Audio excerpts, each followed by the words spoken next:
अल्पेश सुतिर्दक्षः उदासीनो गतव्यतः सर्वारम्भ परित्यागी यो मद्भक्तः स मे प्रियः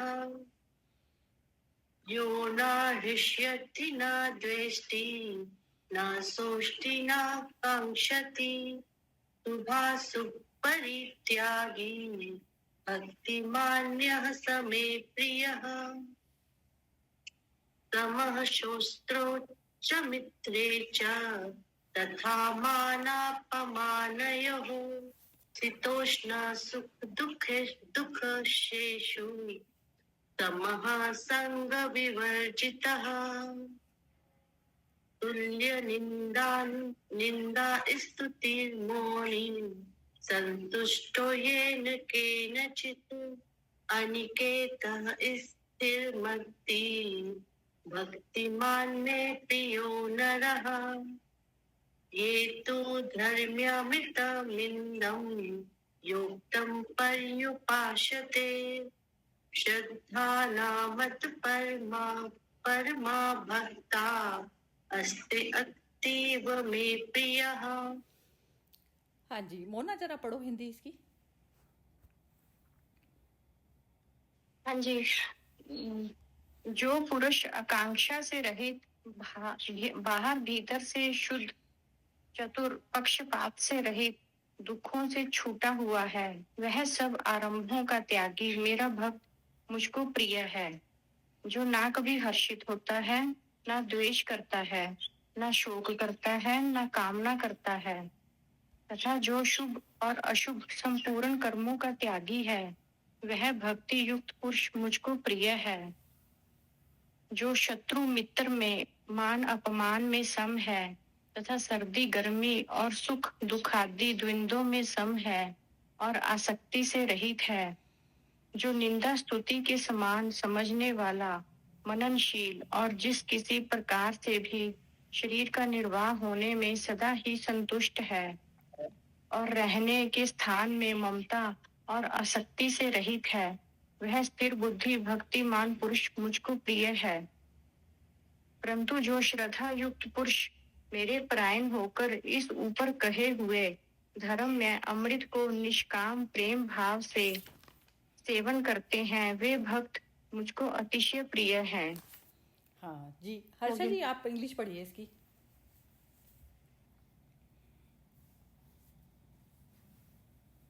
हेलो। हाँ, लंबा है हाँ थोड़ा आज का। हाँ, तो मैं पढ़ती हूँ। देखिए verse 16 हाँ, free from wants, pure, dexterous, unconcerned, untroubled, renouncer of all undertakings, he my devotee is dear to me. This verse provides 6 more qualities of a devotee dear to Krishna. Anapeksha. Anapeksha means free from want. A bhakta's sole desire is to realize the self. He finds fulfillment within his own self. Nothing in this world can augment his peace and happiness. Hence he remains free from want. Suchi, pure. Suchi means pure. A bhakta remains pure both internally and externally. The self is absolutely pure. The dirt of vasanas, desires, covers the self and obscures its divinity. A bhakta is always conscious of the presence of desires. He does not rest content until they are eradicated. As he reduces his desires, the self shines forth resplendent. Aware of the inner impurity, a bhakta becomes naturally conscious of external dirt. He keeps his environment clean as well. Daksha, dexterous. This word has a wide connotation. Daksha means smart, prompt, alert, expert in everything. The general impression of a bhakta, however, is that he remains passive, lacking any broad knowledge or skill. A very sad misconception. A bhakta is vigilant and dexterous in whatever he does. Udasina, unconcerned. A devotee's interest and attention centers around the self. Consequently, he maintains a general indifference towards the affairs of this world. He understands the futility of worldly pursuits. He performs his obligatory duties as an actor does on the stage. A bhakta maintains an actor's unconcern towards the several roles he plays in his life.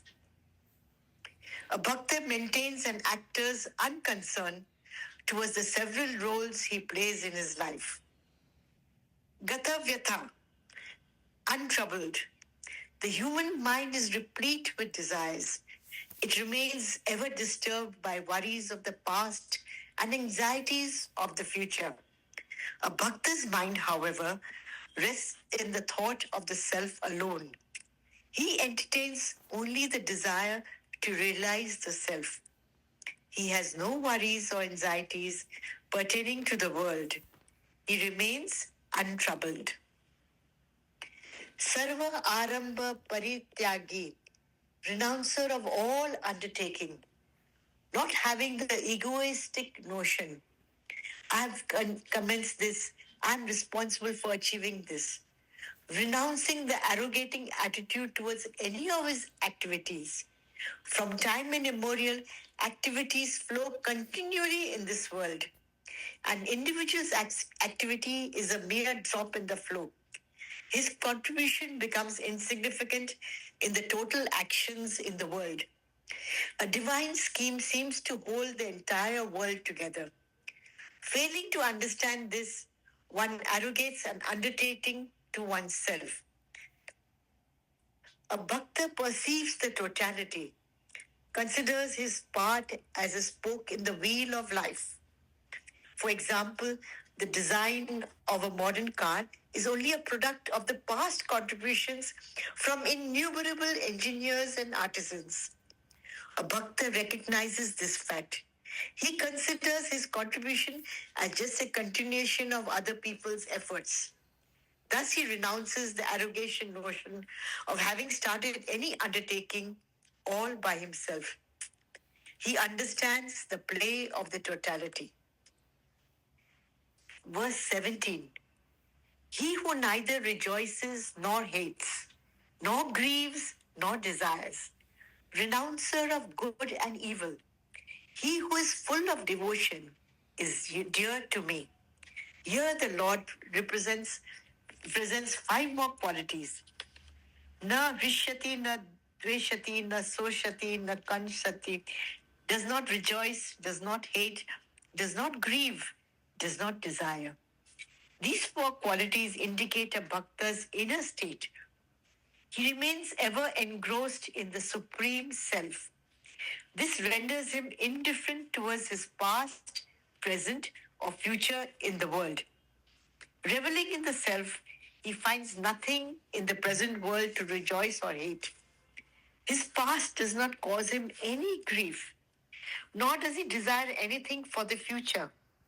His inner state of mind is perfectly balanced and equanimous. Shubha Ashubha Parityagi, renouncer of good and evil. A bhakta's mind remains balanced in the external happenings as well. The world is an endless procession of good and bad events. It never is static, either in pleasantness or unpleasantness. A bhakta rooted in the self rises above the happenings in the world. He remains detached from pleasant and unpleasant events and environments. A seeker practicing these qualities is full of devotion. The Lord considers such a devotee dear to him. 18. Alike to friend and foe, and also to honor and dishonor, alike to heat and cold, to joy and sorrow, entirely free from attachment. The verse presents 2 more qualities of a bhakta. Sama Shatru Samit Chamitre Cha Tatha Mana Pamanayoa. I can't pronounce this. So, Sukha Dukkha Keshu. Alike to friend and foe, honor and dishonor, heat and cold, joy and sorrow. A bhakta maintains a perfect balance within himself through the fluctuations of the external world and also his internal experiences. A seeker meets a variety of persons in his life, some friendly, some inimical. You consider a friend as one who caters to your personal welfare, an enemy as one who is detrimental and harmful to you. A seeker with his mind set on the self remains indifferent towards his own personal well being. Hence, a friend or foe makes little difference to him. A foe means enemy. The three are the pairs of opposites: heat and cold, joy and sorrow, honor and dishonor, refer to variations in physical, mental, and intellectual experiences, respectively. Rooted in the self, he does not allow these variations to disturb his mental equilibrium. He treats them alike, maintains inner peace and poise. Sangha Varijata, free from attachment. Detachment actually arises from attachment. When you attach yourself to a higher object or being, you become automatically detached from the lower. Having attached himself to the Supreme Self, a bhakta becomes free from all attachments. Renunciation, therefore, leads to growth. Verse 19. To whom censure and praise are equal, silent, content with anything, homeless, steady-minded, the person full of devotion is dear to me. Krishna declares 5 more qualities of a devotee dear to him. Tulya Nindastuti, to whom censure and praise are equal. Censure and praise refer to one's physical, mental, and intellectual qualities. A spiritual seeker has no value for them, since his attention and interest lies in the self within. He treats them alike. We are dependent on others' opinions, and so we get affected. Moni, silent. A bhakta, Moni means internal silence. A bhakta identifying with his supreme self realizes the hollowness of this world, just as an actor understands the hollowness of the stage. Identifying with his own self, the actor plays his empty roles. Thus, apparently involved in the happenings on the stage, he remains a silent witness of them all, least concerned with the affairs of the stage. Similarly, a true bhakta, absorbed in the self, remains silent to everything in this world. Santushta yana kanchita, yana kenachita, content with anything. You could encounter a friend or a foe, censure or praise in this world. Also, within yourself, you experience the variations of heat and cold, joy and sorrow, honor and dishonor. You must learn to be content with the fluctuation in the external world and the variation in your personal experiences. A spiritual seeker remains content with anything.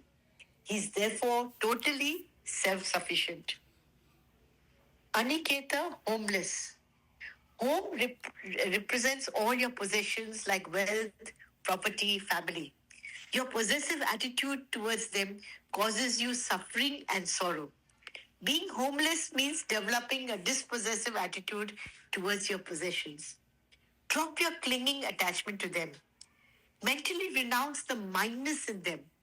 You may not physically give up anything. You need only to change your attitude. The absence of a possessive feeling towards your own home is called aniketa. Sthirmati, steady-minded. The mind is unsteady, impulsive, fickle. It rambles here and there. It lacks steadfastness. It has no direction to follow. A bhakta has a divine goal. His direction is set. The mind pursues that direction and thus becomes steady-minded. Verse 20. They indeed who follow this immortal dharma as law, as declared, endued with Shraddha, regarding me as supreme, those devotees are exceedingly dear to me. The Lord presents the last two qualities of a bhakta, Shraddha Dana, endued with faith. Shraddha, translated as faith, has a deeper connotation. Here, Shraddha means the capacity to study the 35 qualities, to reflect upon them, understand them, assimilate them, and absorb them into your personality. To take in this knowledge until you transform yourself and you start living these values, to go to the very end of knowledge. Mat Parama, regarding me as supreme, me signifies the Atman, the supreme self within. Your mission in life is to realize the self and nothing else. With this goal constantly in mind, practice these qualities. Oblate your practices to self-realization. You will then merge with the self. Krishna refers to the 35 qualities as immortal dharma. Dharma in the context means the law of living. Immortal suggests that the law applies to humanity eternally. The Lord declares those who infuse these sublime qualities into their lives as his true devotees, exceedingly dear to him. Thus in the Upanishads, Om, that is real. Thus in the Upanishads of the glorious Bhagavad Gita, the science of the eternal, the scripture of the yoga, the dialogue between Sri Krishna and Arjuna ends the 12th chapter entitled Bhakti Yoga. बहुत ही सुंदर श्लोक थे ये वाले सारे. यदि ये हम प्रैक्टिकल लाइफ में यदि हम उतार लेना इसको तो बिल्कुल ये सेकंड चैप्टर जो था ना, सेकंड चैप्टर यदि सबको समझ में आया हुआ है तो उसमें ये समझने में कोई परेशानी नहीं आएगी. एक्चुअली ये जो श्रद्धा जो लास्ट में बोला भगवान ने, तो श्रद्धा का मतलब ऐसा है कि श्रद्धा उस अवस्था को नहीं कहते जिसमें आपका कुछ भी एक्शन से के बाद में आपका कुछ भी, जैसे आपका सब कुछ नुकसान भी हो जाता है. अर्जुन इस पे उतरा युद्ध में और फिर उसके बाद में उसका सारा परिवार भी खत्म, इवन चलो पांचों पांडव भी यदि खत्म हो जाते तो भी कुछ मैटर नहीं था. तो श्रद्धा उस अवस्था के का बात है कि बाहर में यदि कुछ भी सिचुएशन में मेरे घटता बढ़ता है तो भी मैं सुरक्षित हूँ. सुरक्षित उस अवस्था का नाम हुआ कि जहाँ पर आपको अग्नि ना जला सकती, ना कुछ बुझा सकती, कुछ नहीं कर सकती और कोई भी वेपन आपको काट नहीं सकता. तो ये वाली अवस्था में आपको जो श्रद्धा जो है आपके अंदर, सबसे पहली श्रद्धा की ये मूलभूत है. जिनके साथ में अच्छा होता है ना कि मेरे साथ में भगवान खड़े हैं और वो मेरा अच्छा ही कर देंगे, तो अच्छा फिजिकल तौर की बात नहीं होती. अंदर अच्छा मतलब ये होता है कि जहाँ पर आपने मन से मुक्त होकर कोई भी कर्म करे हैं तो आप अच्छे में तो चले गए. अब उसमें कुछ चमत्कार घटे नहीं घटे, जिसको एक दुनिया कहती है कि जैसे कोई एक इंसान 10 मंजिल से नीचे गिर जाता है और वो बच जाए तो हम कहते हैं कि भगवान ने चमत्कार किया. तो चमत्कार तो हर समय नहीं घट रहा कि हम पैदा हुए, ये सब कुछ हुआ, तो ये सब सारी चीज़ें चमत्कार के उस पर ही है. तो अब सबसे पहले हमें जाना पड़ेगा वापस, बॉडी को हम एज अ टूल की तरह से लेंगे. तो जब हम टूल की तरह से लेते हैं और उसमें जब हम मन को वही जब जीरो करते हैं तो आकांक्षा से रहित. आकांक्षा मतलब ये है कि इसको जैसे गीता को यदि प्रैक्टिकल लाइफ में यदि आप उतारेंगे तो उसमें क्या होगा कि जैसे आपके माइंड में कोई भी चीज़ की इनसिक्योरिटी आई हुई है तो आपका जो आप करंट में गोल हमारे होंगे, आकांक्षा भी होगी कि वो गोल को हम अचीव करें, लेकिन एक अंतर उसमें जो है अपने स्वरूप से हम स्थिति से हटेंगे नहीं कि जो भी मेरी स्वरूप स्थिति है वो मैं ना शरीर हूँ, ना बुद्धि, ना मन. लेकिन बुद्धि पूरी तरह से चलेगी. अभी जो भारी जैसे भूख लगी है तो भूख की तो ज्ञान से नहीं शांत हो सकती ना. भूख जो है शरीर की जो भूख है तो उसके लिए हमें बनाना भी पड़ेगा, सब कुछ करना पड़ेगा. तो वो जो चीज़ हम करते हैं तो उसमें मेरा गोल भी है कि मेरे को क्या बनाना है, उसके लिए मैं चीज़ भी इकट्ठा करती हूँ. तो इसी तरीके से मेंटली जब मैं कोई बिजनेस करती हूँ या कुछ भी जो भी कुछ करती हूँ, तो उसमें मेरा गोल भी पूरी तरह से रहेगा, उसमें मैं डिटैच भी नहीं हो सकती, पूरी तरह से मेरे को अटैचमेंट भी रहेगी। लेकिन फिर भी मैं करने वाला मैं ऑब्जेक्ट नहीं हूँ, तो जो ऑब्जेक्ट है वो मुझसे अलग है, करने वाले से अलग है। तो ये चीज़ की जब अवस्था रहती है तो उसमें आप 100% रिस्क ले सकते हैं। जैसे एक मनुष्य डरा हुआ है कि मेरा क्या होगा, तो वो मेरा क्या होगा, तो वो अवस्था जो है उन मनुष्यों के साथ आती है जो अपने आत्मा स्वयं के उसको स्वयं का बोध नहीं होता, जिनको जो शरीर से आइडेंटिफिकेशन कर लेते हैं, तो वो पूरी तरह से रिस्क नहीं ले पाते। तो रिस्क बियरिंग पावर भी जो आती है वो हमारी आत्मिक भाव से आती है। तो हम कहते हैं ना, जैसे खुल के खेलो, तो जब तक डर हमें रहता है तो हम खुल के नहीं खेल सकते।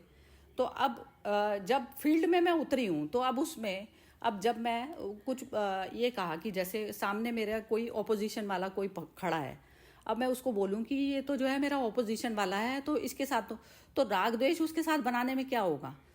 अब फिर मुझे जीरो आना पड़ेगा। तो जीरो आकर फिर जब मैं उसके साथ में डील करूंगी तो फिर उसमें मैं 100% कर सकती हूँ ना, कि उसके कौन कौन सी वीकनेसेस हैं और उनको कहाँ कहाँ से जो है मैं उसका कर सकती हूँ। तो उस तरीके से बुद्धि मेरी पूरी हमेशा खुली रहेगी।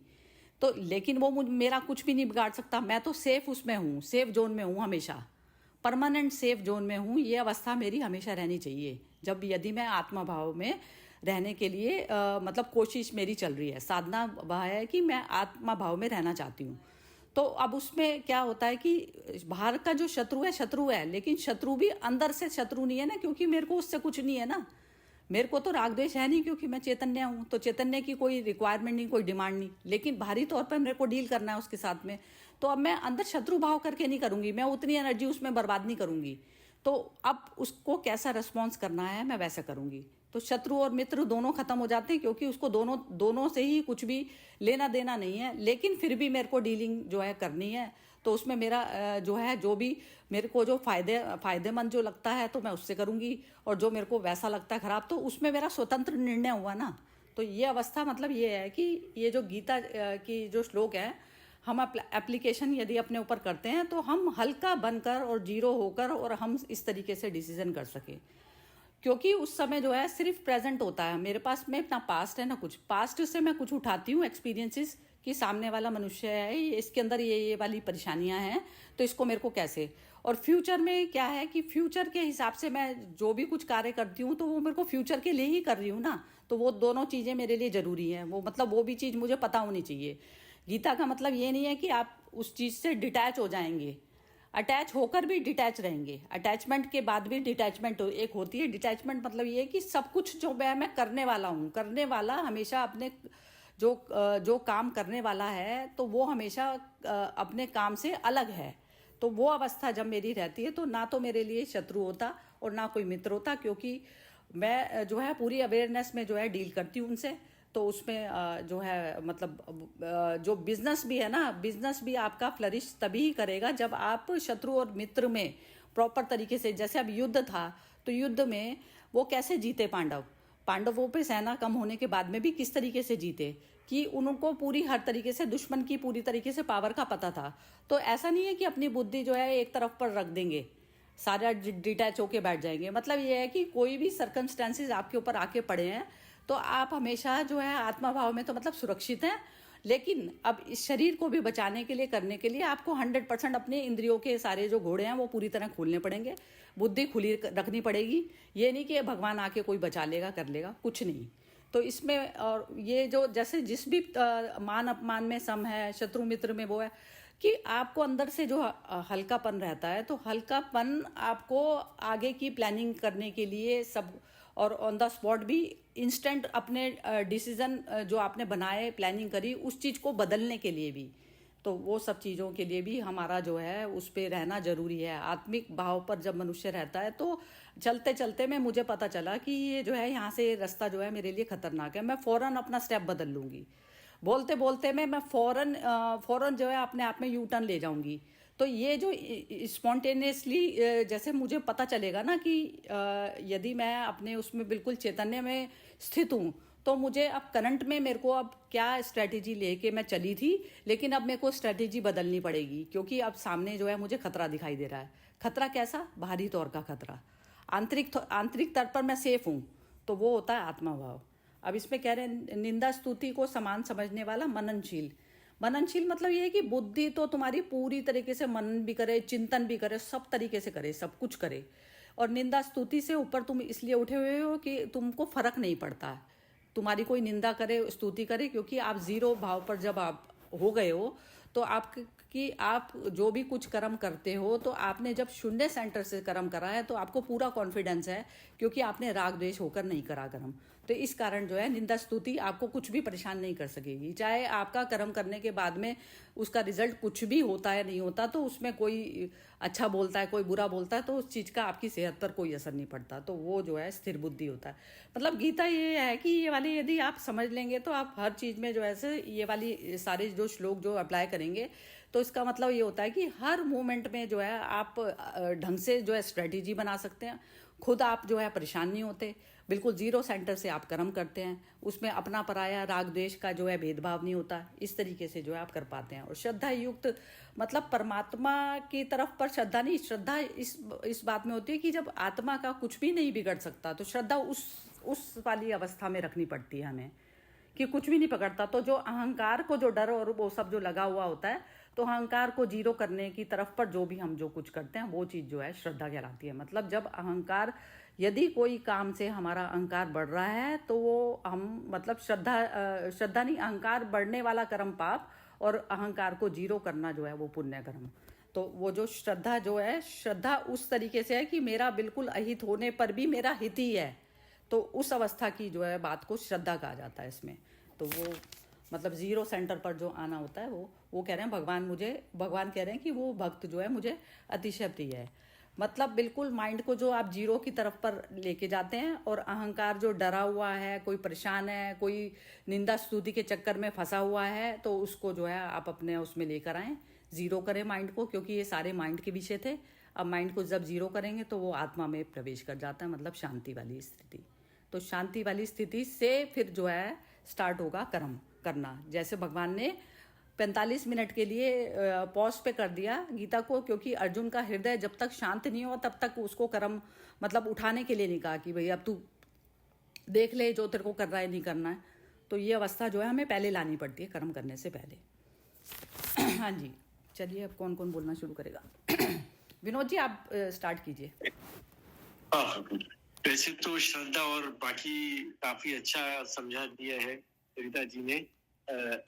17 वाला जो है एक श्लोक जो है न शोक करता है न कामना करता है, तो उसपे एक बहुत अच्छा देवानंद का गाना है कि गम और खुशी में फर्क न महसूस हो जहां मैं दिल को उस मकाम पे लाता चला गया। तो आपने वही कहा ना, शांति पे लेके आना है।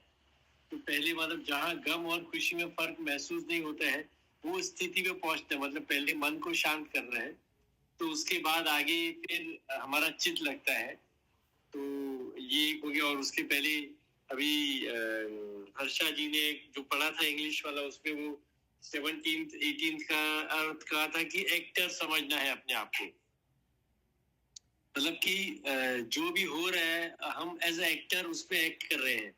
तो गम हो, सुख हो, दुख हो, हैप्पीनेस हो, या फिर क्या बोलते हैं प्राउड, मतलब कोई भी चीज में हमारा काम हो गया तो उसका संतुष्ट होना, असंतुष्ट होना, जो भी क्वालिटीज दी हुई है वो सारी महसूस नहीं करनी है हमको। एक्टर की जगह जो रोल दिया गया है उसको निभाना है। तो वो आसक्ति रहित मनुष्य सार इसमें ये जो बहुत ही अच्छे हैं, ये जो 5 श्लोक है उसमें वही कहा गया कि मन को जीरो करना है और वहां से जो कर्म निकलेगा वो आपका सही निकलेगा। और एक और हर्षा जी ने वो अटैचमेंट का कहा था, मतलब कि जब भगवान से अटैच होगे, lord, when you attach to lord तो you are detach to the world. तो जैसे जैसे आप वहां अटैच होते जाएंगे तो वर्ल्डली मतलब जो भी दुनियादारी है वहां से डिटैच होते जाएंगे। डिटैच का मतलब ये नहीं है कि कर्म नहीं करना है, कर्म करना है, लेकिन अपना मन उधर लगाना नहीं है। जो मनन और चिंतन, इसके पहले एक बार सोनपाल जी ने कहा था मन नहीं लगाने और चित्त नहीं लगाने। तो मनन और चिंतन ये दोनों नहीं, मतलब मन भी नहीं लगाने, चित्त भी नहीं लगाने। एज ए एक्टर हमको उसमें अपना जो रोल है, जो कर्म है, वो वो करते ही जाना है। और 20th में जो श्रद्धा है वो तो एकदम बढ़िया डिटेल में ही बता दी फरीदा जी ने। बस यही कहना है। धन्यवाद। हाँ ठीक है, बिल्कुल बढ़िया बताया है, बिल्कुल ठीक है जी, बहुत बढ़िया। हाँ जी सोनपाल जी आप बताइए। पूरा संसार है ऑटोनोमस सिस्टम से चल रहा है, अपने शरीर के भीतर भी और ब्रह्मांड में भी। कहीं कोई दखल नहीं है, सब अपनी रीति से यथावत पूर्ववत चल ही रहा है। और हकीकत में देखें तो हमारे हाथ में कुछ है ही नहीं। हमारा जन्म हमारे हाथ में है ना, मरण हमारे हाथ में है।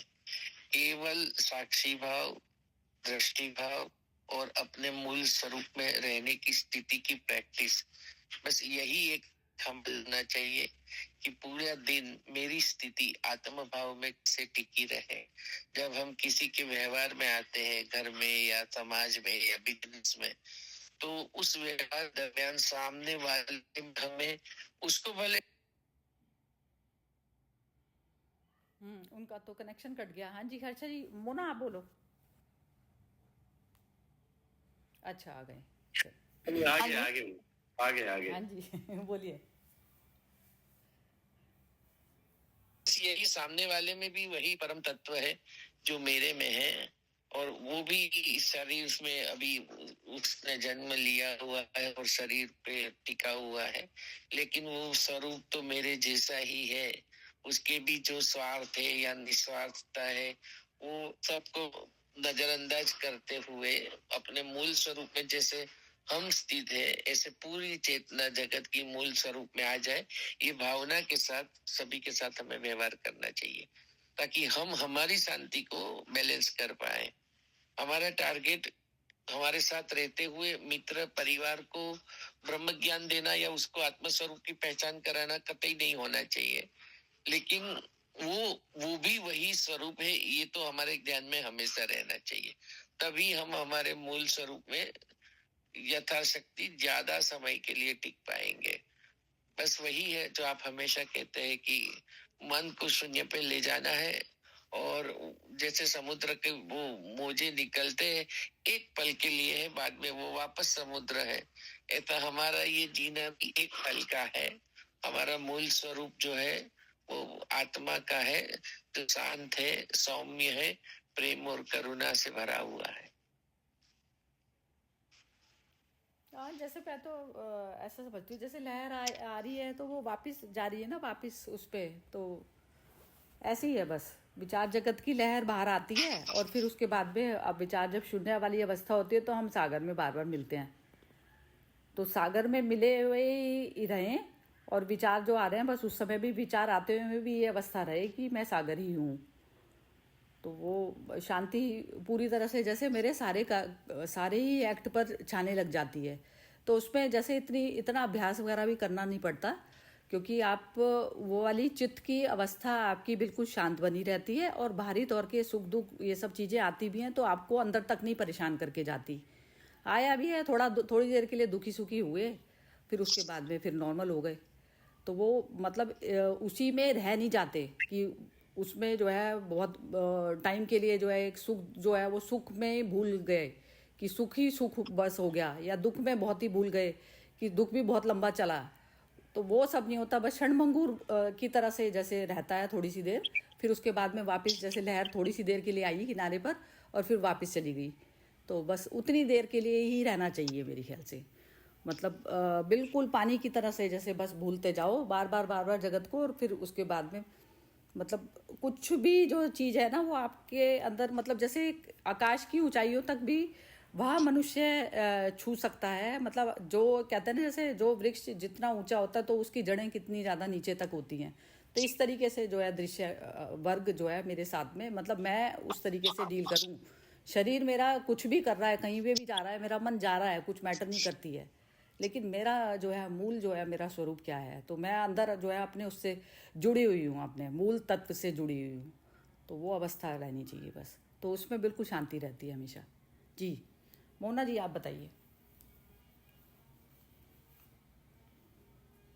मैं थोड़ा रुक के बोलती हूँ। अच्छा ठीक है जी, हर्षा जी आप बताइए।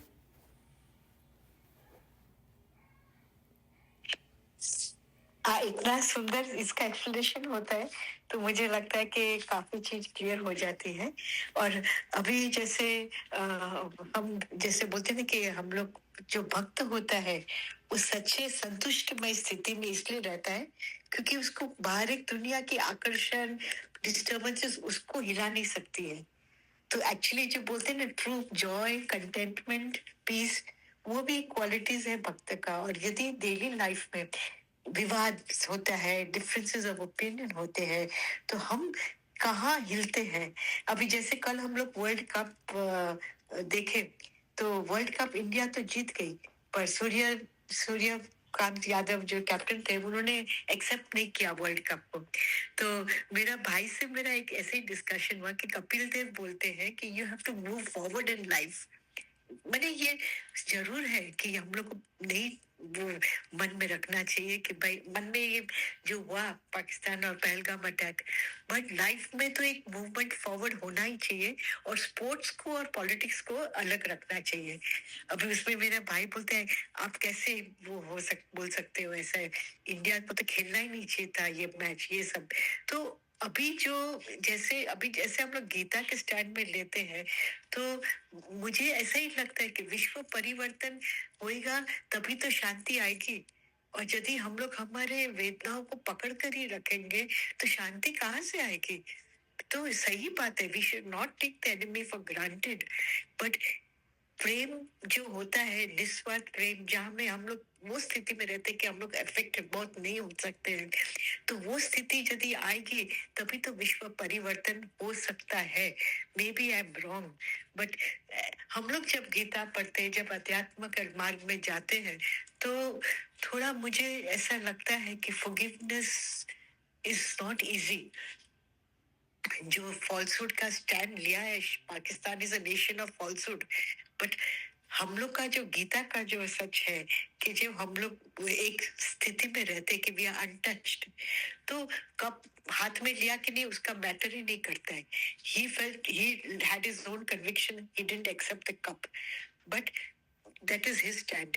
पर जो कपिल देव का जो व्यू था वो थोड़ा मुझे अच्छा लगा था कि we have to move forward in life. पर अभी देखिए क्या होता है। तो ये थोड़ा कल की बात सिचुएशन है तो मैं जस्ट ऐसे ही शेयर करती हूँ।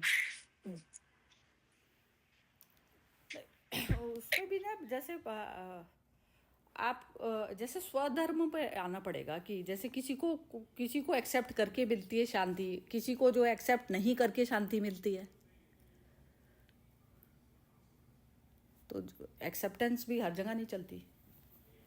शांति की व्यू भी मेरा व्यू है, सबका अधिकार है अपना फ्रीडम को देना चाहिए उनको, जिस तरह से उनको फील होता है, उनका कन्विक्शन जो बोलता है अंदर से।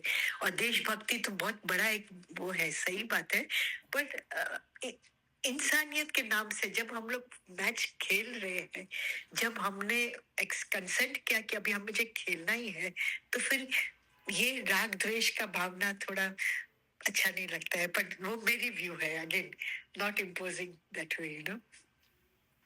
वैसे जो स्पिरिचुअलिटी होती है ना, स्पिरिचुअलिटी में कंट्री ये सब चीज़ें बाउंड्री के हिसाब से नहीं सोची जाती। मतलब जैसे ये सब चीज़ें बाउंड्री के हिसाब से नहीं सोची जाती, स्पिरिट के हिसाब से। जैसे जब डिसीज़न आता है ना मेरा, तो उसमें कहाँ पर मेरे मन को कहाँ पर, जैसे किसी को कहीं अड़े रहने में ही शांति मिल रही है, वो रोके पड़ा है किसी का रास्ता, उसको उसमें उतनी देर में ही उसको ठंडक महसूस हो रही है, तो मतलब वो हर्डल बना ही हुआ है, तो उसमें शांति मिल रही है उसको।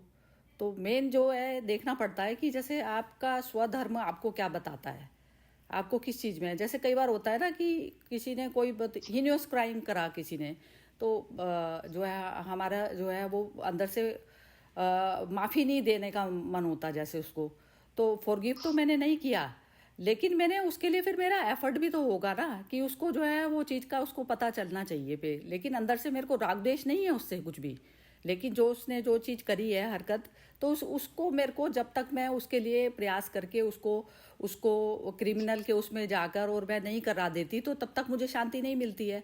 तो वो बाहरी तौर का जो कर्म है वो मेरा कुछ भी हो सकता है, किसी को माफ़ नहीं करना भी और करना भी।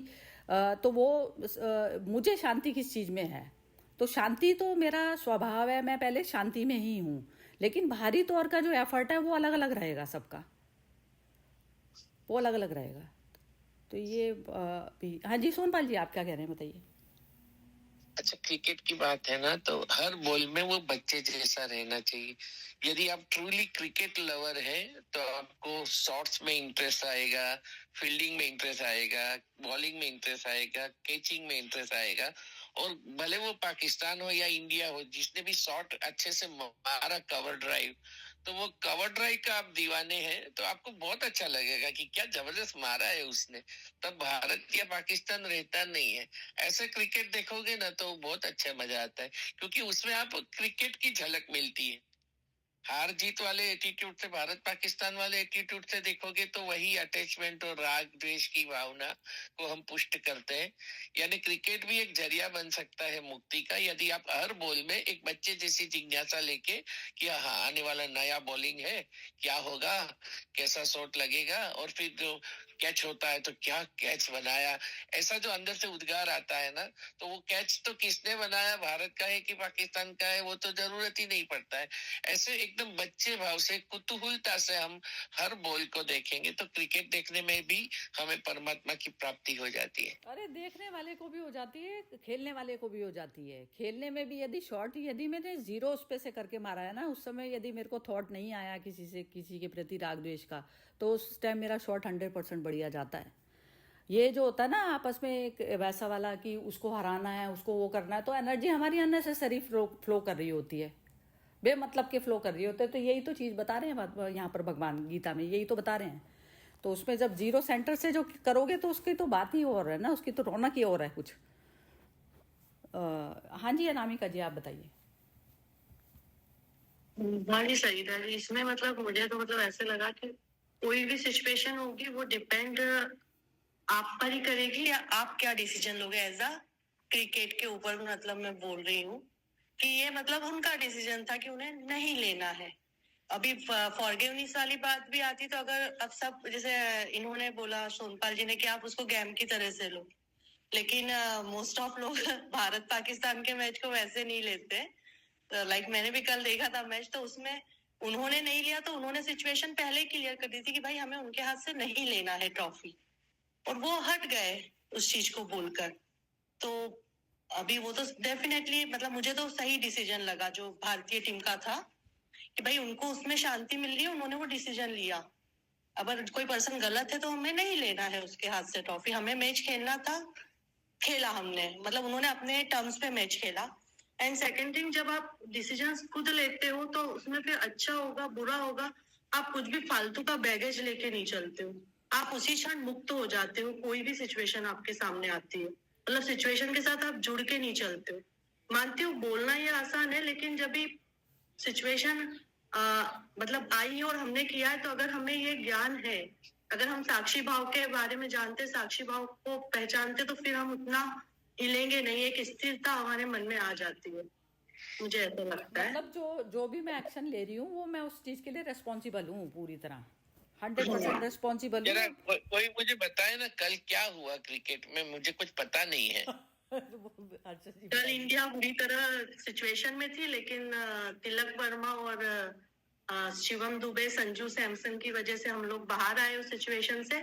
जब हम लोग मैच मतलब ऑलमोस्ट शुरू के 3 विकेट जा चुके थे जो इम्पोर्टेंट थे इंडिया के लिए, उसके बाद तिलक वर्मा ने पूरा संभाला अपना मैच, फाइनली हम जीते।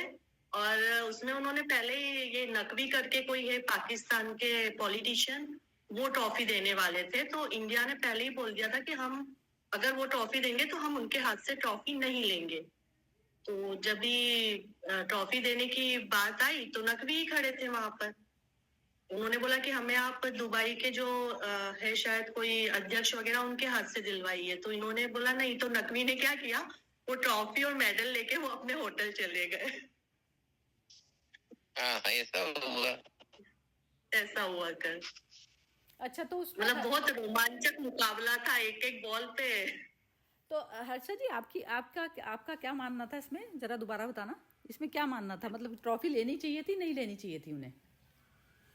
हाँ, नहीं, मुझे गीता के स्टैंड पॉइंट से मैं बात करती हूँ कि जब हम लोग, यदि हम लोग खेलते, यदि मैं कैप्टन होती, तो nationalism is very important, but spirituality exceeds nationalism.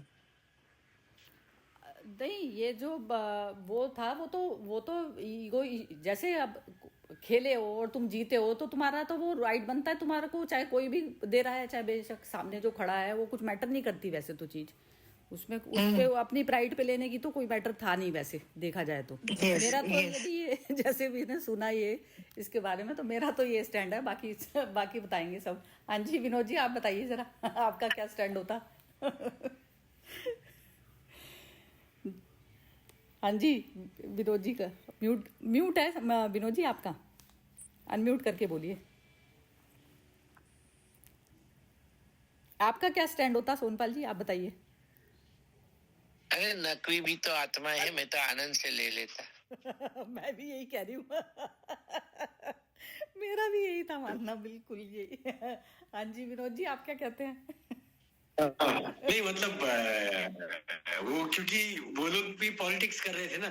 अब उनको पता है कि जब पाकिस्तान के हाथ से नहीं लेंगे तो वो जब कब दुबई में हो रहा है तो दुबई के शेख से देना चाहिए था। अब वो जबरदस्ती परेशान कर रहे हैं तो फिर जवाब तो देना चाहिए। और अगर सामने अधर्म हो रहा है तो फिर हम धर्म कैसे करें? नहीं नहीं, वो तो मेरा राइट बनता है ना, जब मैं जीत गई तो मेरे को तो कोई भी दे बात, वो थोड़ी ना है, वो कोई वो अपने घर से थोड़ी ना लेके आया है, वो वो तो जानबूझ के पॉलिटिक्स कर रहे थे वो लोग कि दुबई में है और पाकिस्तान के मिनिस्टर से दे रहे हैं, तो उस हिसाब से मतलब जानबूझ के परेशान कर रहे थे। अधर्म ऐसा मुझे लगता है एनीवे, मतलब मेरे हिसाब से तो सही किया है। अच्छा, मतलब मैं तो होती तो मैं तो ले लेती। मैं हाँ। लेने में मतलब मेरा तो ये स्टैंड यहाँ है। पे देश का मतलब पॉलिटिक्स नहीं, कंट्री का भी क्या है, जैसे अब मैंने जो जीता है वो तो मेरा वैसे ही बन जाता है, राइट बन जाता है मेरा, और उस पे मेरा सामने वाला कुछ मैटर नहीं करता ना। वो कोई अपने घर से थोड़ी ना ला के दे रहा है मुझे कोई चीज़, वो तो बनी हुई है, जो जीतेगा उसको मिलेगी बस। चैप्टर एंड है, उसमें कंट्री वंट्री क्या मैटर करती है? स्पोर्ट्स में तुम आए क्यों फिर? या तो खेलो ही मत पहले ही, वो चीज़ है ना। चलो ठीक है, कोई बात नहीं। और मोना तुम्हारा क्या होता है? मोना ने तो कमेंट भी नहीं दी। हाँ जी मोना, आप बताइए। नहीं, इसमें तो हमने मेरे को तो लगता है कि ले लेना चाहिए था, कोई फर्क नहीं पड़ता, लेकिन वो जैसे जिसका वो ज्यादा पोस्ट वो ऊंची हो जाती है ना, उतनी थोड़ी सी ईगो ऑटोमेटिकली आ जाती है। हाँ, तो मतलब स्पिरिचुअलिटी में तो खैर कुछ मैटर नहीं करती है ये तो चीज़ें बिल्कुल भी। हाँ, उसमें नहीं कोई मैटर करती। मैटर मतलब ये है ना कि ईगो का इशू बनाने वाला तो कोई मैटर नहीं ना, क्योंकि ये तो मेरा उसका है, राइट बनता है मेरा तो लेना, राइट ही बनता है मेरे हिसाब से तो। हाँ जी, और सुनाइए, और बोलिए, कोई कुछ बोलना चाहता है तो इससे रिलेटेड, गीता से रिलेटेड। हाँ जी, कोई और बोलना चाहता है? कोई कमेंट नहीं? हाँ जी, ये जो भगवान ने आज श्लोक बोले हैं, इसमें तो वो ये भी उसके हिसाब से तो जीरो हो जाओ, मतलब वो जैसे भगवान ने बोला, जीरो होने से भी कोई भी कुछ सुख दुख हो, किसी चीज का वो ना हो, वो भक्त मुझे प्रिय है। ये तो प्रैक्टिकल बड़ा लगता है नहीं, उस पे मतलब आज। ये है, जैसे मैं तो इसको जीवन को ना इस तरीके से जीने के हिसाब से कहती हूँ कि ये जो सारा कुछ है ना, इसमें हम अपने पैर पे खुद कुल्हाड़ी मार रहे होते हैं। जैसे मान अपमान के टाइप की चीजें हम लेके बैठ गए अपने मन में, तो हम उस पे कुल्हाड़ी हम खुद मारेंगे ना, क्योंकि समय बर्बाद के अलावा कुछ भी आनी जानी नहीं है इन चीज़ों से। जितनी भी गीता में ये जो चीज़ें बताई गई हैं ना, इसमें निंदा स्तुति, कि कोई मेरी स्तुति करेगा तो मैं करूँ कुछ काम, मैं तो अपने आनंद के लिए कर रही हूँ। अभी इसमें जो ग्रुप में है, विमी ने शायद कोई मैसेज उसमें भेजा हुआ था, तो मुझे तो ऐसा लगता है कि जैसे कोई कह रहा है कि जो मेरे साथ में खड़ा होगा तो मैं उसके साथ में खड़ी हूँ, कोई मतलब मुझे बुलाता है तो मैं उसको बुलाऊं, तो मैं उसको भी क्यों बुलाऊं? जो मेरे साथ भी खड़ा होता है, जरूरी नहीं है कि मेरा भी मन कर रहा हो उसके साथ में खड़े होने का, नहीं है मेरा मन तो नहीं सही, उसमें मैं कोई मेरा कोई बाउंड थोड़ी ना हो गई उसके साथ में खड़े होने के लिए। यदि उसने मेरा कुछ कर दिया तो जरूरी थोड़ी ना है मेरे को रेसिप्रोकेट करना ही है। मेरा नहीं है आनंद रेसिप्रोकेट करना। तो इतना रीता जी, जी हाँ जी। मैंने तो विमी जी को एक मुक्का मार दिया था उसी वक्त। अच्छा, आपने मुक्का मारा था क्या? मैंने सोचा है अप्रिशिएट करा हुआ है आप लोगों ने।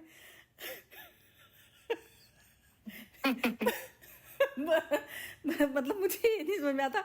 मतलब ये तो ऐसा हो गया जीवन में दूसरा इंसान के एंजॉय के हिसाब से हम जिएंगे क्या? मतलब हमारे अपने स्वतंत्र डिसीजन है।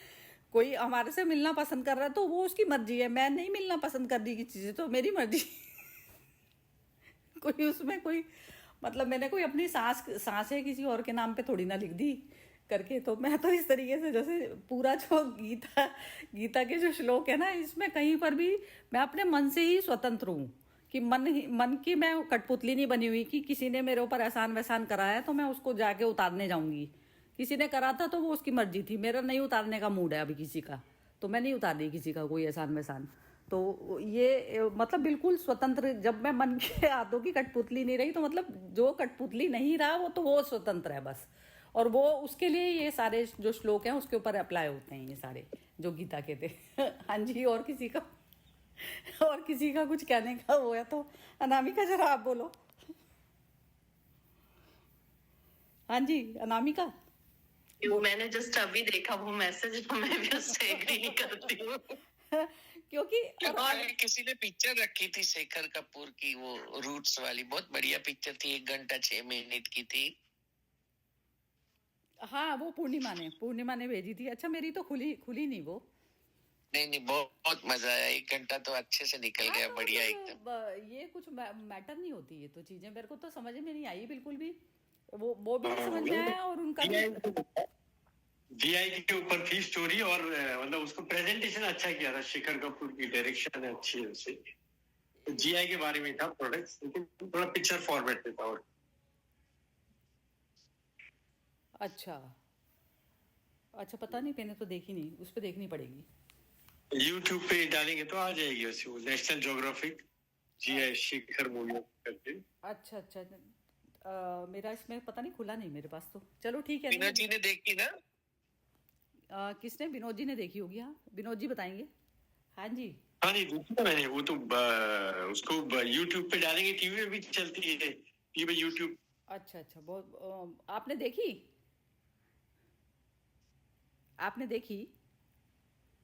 विनोद जी? आपने देखी?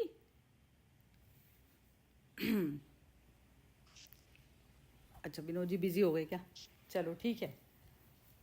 और फिर मूवी का जो झूमर और ये सब बनते हैं, परफ्यूम बनती है, और से 5-6 प्रोडक्ट के बारे में बताया था। तो शेखर कपूर और वो जो हीरो हीरोइन है वो अलग अलग जगह जाते हैं और एक्सप्लोर करते हैं और उसके बारे में, प्रोडक्ट के बारे में मतलब जानकारी देते हैं कि ये कैसे आर्टिशियन बनाते हैं और ये कैसा काम होता है। तो उसके बारे में उससे लेकिन एक मूवी कैसा बना दिया, थोड़ा अच्छा था। प्रेजेंटेशन भी अच्छा था, बढ़िया पिक्चर जैसा था। सीनिक ब्यूटी थी, जहाँ जहाँ जाते थे वो। नयापुर हैदराबाद के बाजू में एक जगह, फिर 2-3 और जगह लेके गए ऐसे।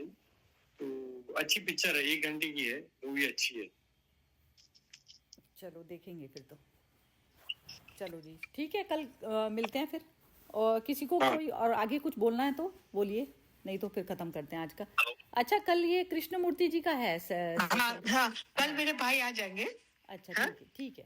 तो उनको मैंने बोल दिया है। तो अच्छा ये जो ग्रुप में सभी लोग वो पढ़ ले कि पीडीएफ। हाँ जी वो पीडीएफ भेजा है उन्होंने, एक चैप्टर। विनोद जी आप भी आना चाहे तो आ जाइए। कृष्णमूर्ति जी का तो बहुत सुंदर मतलब अच्छा है। कल गीता की जगह वो है क्या? मतलब कौन सा गीता का चैप्टर है, कुछ और है? नहीं गीता का नहीं, ये इन्होंने कुछ पीडीएफ भेजी है। इनके जो ब्रदर है वो कृष्णमूर्ति की फाउंडेशन चलाते हैं हर्षा जी के। तो वो कराएंगे फिर मेरी कल से सेशन। ये हर्षा जी वही करेंगे कंटिन्यू। अब वापस भेज देते हैं, वापस भेज देते हैं। तो मैं देख लेता हूँ। हाँ टाइम यही रहेगा ना? हाँ यही रहेगा टाइम तो। यही ठीक है ना हर्षा जी? बताइए सभी लोगों को यही सूट करेगा। ठीक रहेगा। हाँ क्योंकि पुराने से है ना ये। चलो ठीक है फिर ये करते हैं, फिर बाकी देखते हैं दिन का, यदि कौन सा बुद्धा वाणी का या कोई चीज का ऊपर नीचे करेंगे। यदि गीता लगेगा तो 2 दिन का रखेंगे, नहीं तो फिर जो है बुद्धा में से 1 दिन रख लेंगे फिर, या फिर ऐसा भी कर सकते हैं। तो अभी तो आपने बोल दिया ना उनको, वो कल आ रहे हैं ना? हाँ, तो कल आ रहे हैं, तो कल कृष्णमूर्ति जी का रख लेते हैं, फिर नेक्स्ट वीक से डिसाइड कर लेंगे कि कौन सा दिन किस चीज के लिए रखेंगे। ठीक है, मैं नीचे जा रही हूँ उसके पास, 1 मिनट कंफर्म करती हूँ, 1 मिनट है, मैं नीचे उतर अच्छा, रही नहीं हूँ। तो ऐसा करेंगे कि फिर नहीं तो कल गीता रखेंगे तो फिर परसों भी रख सकते हैं, यदि वेडनेसडे हो जाए तो ज्यादा बेटर है मेरे ख्याल से, क्योंकि गीता को 2 दिन। वेडनेसडे का कर रहे हैं तो वेडनेसडे का है। नहीं, वेडनेसडे वो फ्री होते वुड यू हैं। Like to keep it on Tuesday? और कल गीता रखना है तो परसों वेडनेसडे रख सकते हैं कृष्णमूर्ति का। आप पूछ लीजिए। Whatever he says, whatever is convenient. अच्छा ठीक तो है, वेडनेसडे रख लेते हैं। फिर वेडनेसडे का रखते हैं, फिर थर्सडे, हाँ वेडनेसडे का रखते हैं फिर, क्योंकि ये हाँ, तो कल आप गीता का बोल दीजिएगा तो उस हिसाब से। हाँ ठीक है, फिर कल और वेडनेसडे मैं पीडीएफ भेज देती हूँ वापस। हाँ ठीक है, ठीक है, ठीक है, ठीक है, ठीक है, ओके ओके ओके। अरे मंगल या बुध वो भाई को ही डिसाइड करने दो ना, उनका कन्वीनियंस क्या है। उनका दोनों कन्वीनियंट, वो हॉलिडे में है और अभी तो वो बोलते कोई भी सुबह का तो सब टाइम उनका फ्री है। अभी कलकत्ता में भी होंगे तो भी फ्री है और यहाँ में भी फ्री। बुधवार को रखते हैं, बुधवार को कृष्णमूर्ति का रखते हैं, तो गीता का कंटिन्यूटी नहीं, रहेगा। वो जो है रेगुलर ले सकें तो आप 1 दिन उनके साथ में फिक्स कर लीजिए पूरा। 1 मिनट है, मैं अभी पूछ लेती हूँ। ऐसा Kamal, on a regular basis will you take Tuesday और Wednesday? What is suitable for you?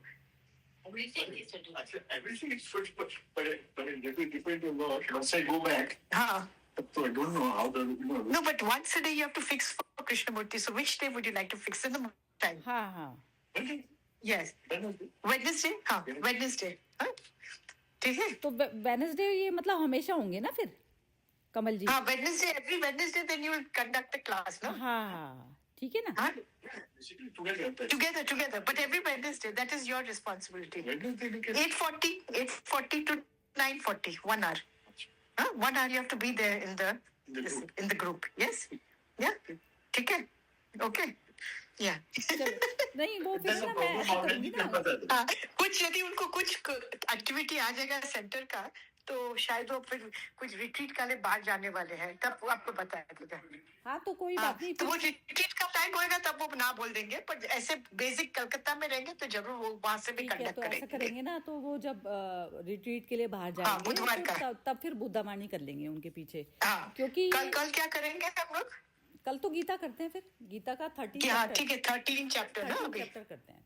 ठीक है, ठीक है, तो ओके, बुद्धावाणी जो है फिर एक दिन की रहेगी, थर्सडे की, और Thursday, थर्सडे की रहेगी, और फिर फ्राइडे ऑफ, और सैटरडे फिर वो कबीर का session। कबीर का रहेगा। हाँ जी, ठीक है, यस ओके यस, ओके जी, जय श्री कृष्ण। ओके, जय श्री कृष्ण। जय श्री कृष्ण, जय श्री कृष्ण।